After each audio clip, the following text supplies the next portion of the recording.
Unang mga laban sa flip top ay bilang lang talaga sa daliri ang mga matchup dito at syempre hindi pa natin sila gaanong kilala. At habang lumilipas nga ang panahon ay unti-unti na nating nakikilala ang flip top at dumadami na rin ang mga battle MC na sumasali dito at unti-unti na din natin silang nakikilala. Para nga sa isang battle MC ay ang pagkatalo na siguro ang pinakamalungkot na part sa pagbabattle. Kaya yung ibang battle MC ay minsan bumabawi sa mga sumusunod nilang laban. May mga matchup nga dito sa flip top na minsang naglaban at sa pagtagal nga ng flip top ay muli nga itong nagkaharap ulit o nagkaroon ng rematch mapa 1-on-1 o 2-por-2. At muli nga silang tinalo sa ikalawa nitong paghaharap. Kaya naman sa video na ito ay aalamin natin kung sino-sinong battle MC ang mga ito at kung kailan sila muling nagkaharap. Welcome back ulit guys sa ating munting channel. For today's video ay papanoorin natin ang top 5 insing Bigong Makabawi part 1. At paalala ko lang muna, mga clips na inyo mapapanood sa araw na ito ay ayon lang sa abot ng aking nakayanan at kung meron man akong hindi na isama ay pwede kayo mag-comment sa baba at baka magawa natin ng part 2 ang video nito. So tara na!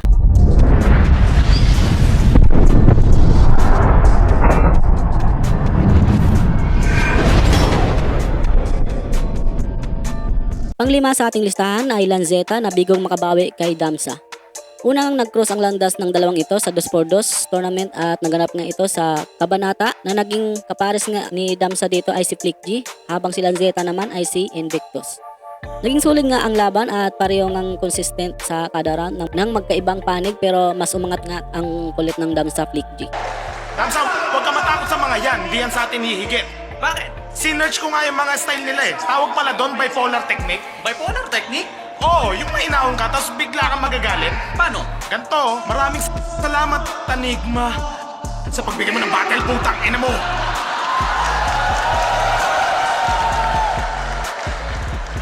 Sorry nga pala kay Shernan. Nung hinamon niya ako ng suntukan! Suntukan! Paano ba yung naging magaling? Kung mabilis ka, ganon? O baka sa pagbitaw siya ay napasigaw sabay ng pagbakot? Ano? Performance pa rin ba ang kasyahan mo hanggang ngayon? Anong malaman ng bilis ng bilang mo sa vibrator na yan? Pero ang boto ng hurado, 7-0 para kay Flex at Damsa. At pagkalibas nga ng halos 5 taon ay muli ngang naglaban ang dalawa ng 1-on-1 na naganap na sa Ahon 12. Pagkakataon na sana ito ni Lanzetta na makabawi kung nakapaghanda lang sana siya sa battle na ito. Ramdam na yung dam, i-wordplay mo din, right? Straight, trust ka sa dam track bago irekta sa dam site. Itong dam, pag nagbawas, ang gatdam ang resulta. Maling binuhay mo si Saddam, kaya Saddamuhan ka papunta. Ahon 12! Masaya ako, nagsama-sama tayo lahat. Pero tangina, kanina ka pa nakatingin kay Luxuria, tapos yung titi mo, bakat.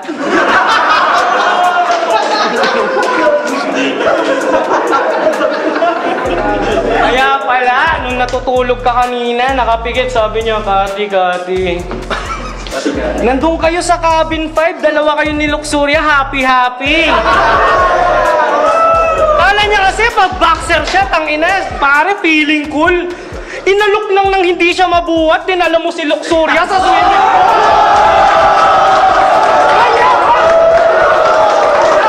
pool. Boto Rurado, 4-1 magigay para kay Damsa. Top 4. Vitrom, Bigong Makabawi kay Kram. Unang laban nga ni Vitrom at Kram sa Bulta Balentong 7 nitong nakaraang pandemic at kagandahan pa nga nito ay magka-batchmate silang dalawa. Sa mga panahong ito ay wala pang talo si Kram at sa event nga na ito ay 2 laban ang naipanalo niya ng magkasunod. Ang isa nga ay kay Luxuria. Habang si Vitrom naman ay may 1 talo at 1 panalo. Pero siguro kung sa ngayong Vitrom ang nakalaban ni Kram dito ay mahirapan talaga siyang talunin ito. Para sa kanya, talo ko nung nakaraan. Sarap saksakin, tas yung bangkay hayaan hanggang bukas. Pero babalikan ko, napagod lang mambalasubas. Tamang saksakan ng katangahan, wala nang lunas. Tung sablay sa punahan, mas makikitaan ng butas. And fuck our education system, pero aral ka pa. Ng mga anggulo, makabagong laro at kumpletong bara. Nilatagan ko na sangkap, pero parang walang pag-asa. Kasi hindi naman matuturo ang magandang panlasa. Ang inang to, sinita pa yung medyas ko, ang bobo. Anong medyas ko, pang baby, sapatos mo, pang lolo? Yun na yun? Itong Vitrom na salamin kapag katapat ay baliktaran. Na kapag ginalaw ko ang aking kaliwa sa kanya naman ay kanan. Pero may napansin lang ako dyan sa Vitrom mong pangalan na pag binaliktad mo yung Vitrom, Mortive! Wala lang! Flip up head! Kung pwede lang talaga, tay. Pero ang boto ng hurado, 4-1, magigay tayo lahat para kay K-Ram. Shoutout sa crew. At pagkatapos nga ng pandemic ay muling nag-cross ang landas nila sa Ahon 13 kung saan ay sa Dos por Dos na ito nangyari at mukhang bigo pa din si Bitrom sa laban na ito. Malamang, sasabihin sa amin yan, tinalo kami ni Deo.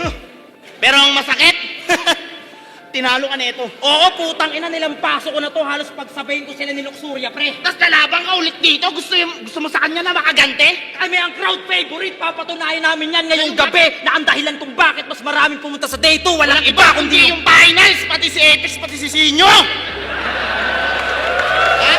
GS Life, yo. Solid get down. always bonding. Mostly camping. Doing hiking. Social climbing. Sa Smoky Mountain. Damn, tangina talagang grabe na chong.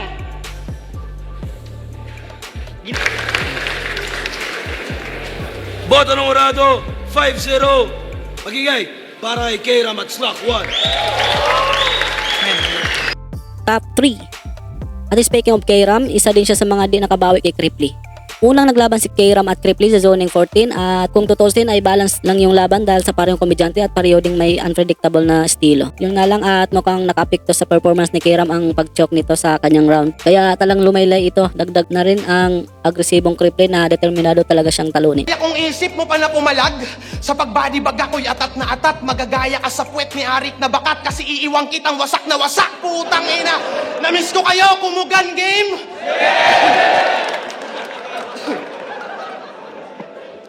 Tangina tingin sa akin, kinalawang. Kaya kinalaban ako niyan. Katunayan, kinayabang tingin sa akin yan talunan. Sumupot baking banatan. Ngayon sa akin muling pagsalang, malasiman tumbaguhan. Ako'y nagtatanggal kalawang. Dapat na linggo kitang pinaghandaan. Talagang naghanap ako ng angle. Pinakinggan ko mga kanta mo. In fairness, mahusay ka sa battle. Pinakinggan ko mga kanta neto. Nabadrip lang ako pagkatapos. Sabi mo nung laban mo kay Invictus, mekaniko ka, di ba? O ba't wala kang track na maayos? Ang boto ng hurado, 5-0, magigay tayo lahat para kay Cripply. At muling nag-cross ang landas nila nang naganap sa Dos por Dos nitong Ahon 15. Pero bigo pa rin makabawi dito si K-Ram dahil na rin sa di nila kinaya ang karisma ng Team Bicol at dagdag mo na rin ang malamyang performance dito ni Slack 1. You look like familiar to me. Tupac Abunda, right? You know him, Yao? Yeah, I know you. You're the son of a bitch, goddammit, that the 1v1 MC with the winner in the comment. Yes, he is. And this is Toper. You know him, Yao? I'm sorry, who is you? He's the MC and partner in Dos por Dos. Never heard. The MC with Muay Thai. Muay Thai? Muay Thai? Muay Thai ba na to? Ano baka barili ko mukha mo ko? Isang... Hoy! Ang ina, gangster ba talaga to? Sanay sa gulo? Gangster ba talaga to? Sanay sa gulo? Kabulaanan, puro kwento at imbento kahit di niya naranasan parang kada bangit ang Bermuda, puta. Puro lang istorya pero di niya nadaanan. Tapos kay Poseidon ka mag-aangas, di ka ba nauga? Para kang si Wilson ng Castaway. Sa dagat na wala, abang duguan yung muka. Tangina, tas ko makapag-bars, feeling bigatin, puro ka bokaw at dahil. Sobrang bobo mo, di mo alam na yung Bermuda, triangle. Ang boto ng hurado, pangit na lang nga ba? Boto ng hurado, 5-0, magigay para kay Topper at Cripply. At syempre dahil umabot ka sa part nito at kung bago ka lang nakapasyal sa channel ko ay inanyanyahan muna kita na mag-subscribe at pakihit na rin ng bell button para lagi kang updated kung may bago akong ilalabas ng mga video tulad nito. At papalo at like na rin nating Facebook page, nag-upload ako doon ng mga content about sa hip-hop at flip-top. Maraming salamat at magpatuloy tayo. Para sa ating top 2, Flick G, bigo ring makabawi kay Sayad. Unang nagkasugupa si Flick G at Sayad sa Dos por Dos na naganap sa Ahon 2 at kasama nga niya dito si Damsa habang si Sayad naman ay kasama si Aklas.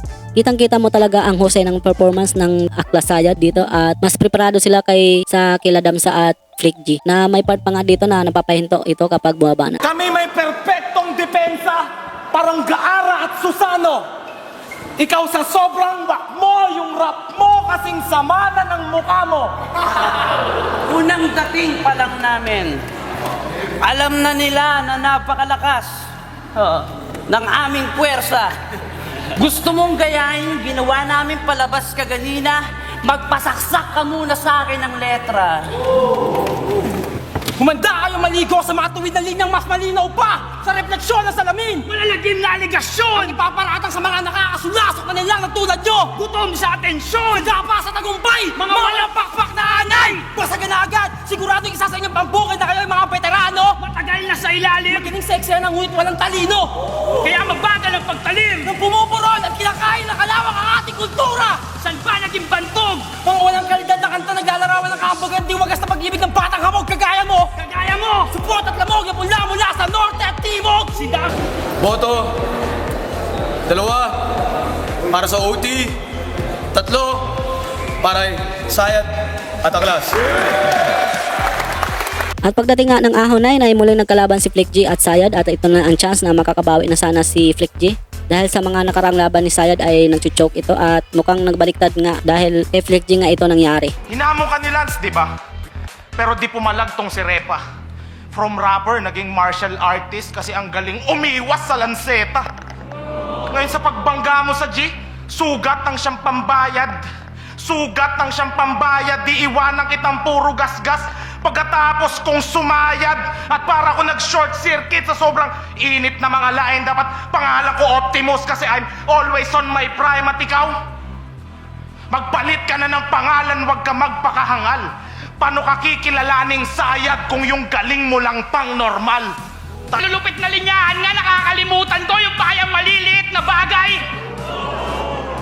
Pero kung ano pa man trabaho to, kaya sa pagtalo mo, salamat. Binigay na pangalan ay linaanan ko pa rin ang oras masiyasat. Sino ba si Flick G?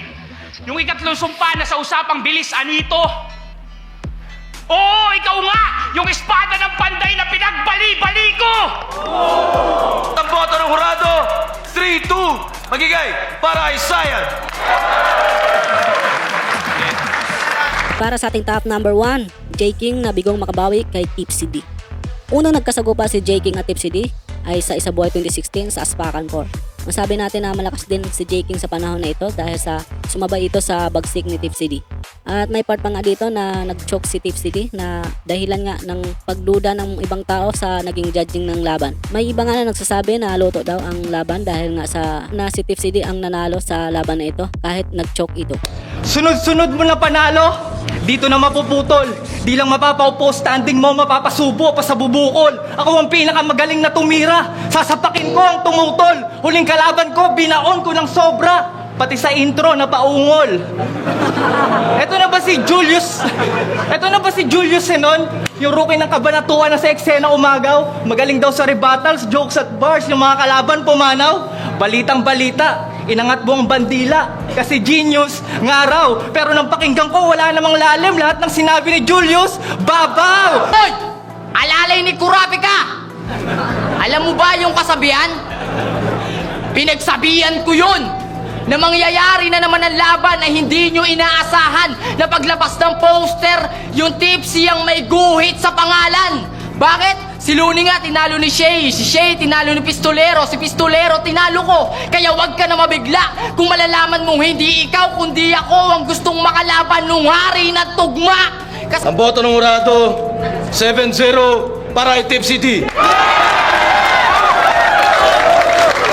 At nang dumating nga ang 2-4-2 tournament kung saan muling ang nagkabakbakan ang dalawa, yun nga lang at may kasama sila. Naging dikit nga yung laban dahil sa semis ito at napakalakas din ng team Kabanatuan. Pero hindi pa rin umubra sa Tipsy nyo. Kaya naman bigo pa din si J. King na makabawi kay Tipsy D. o sinyo na tong kalaban?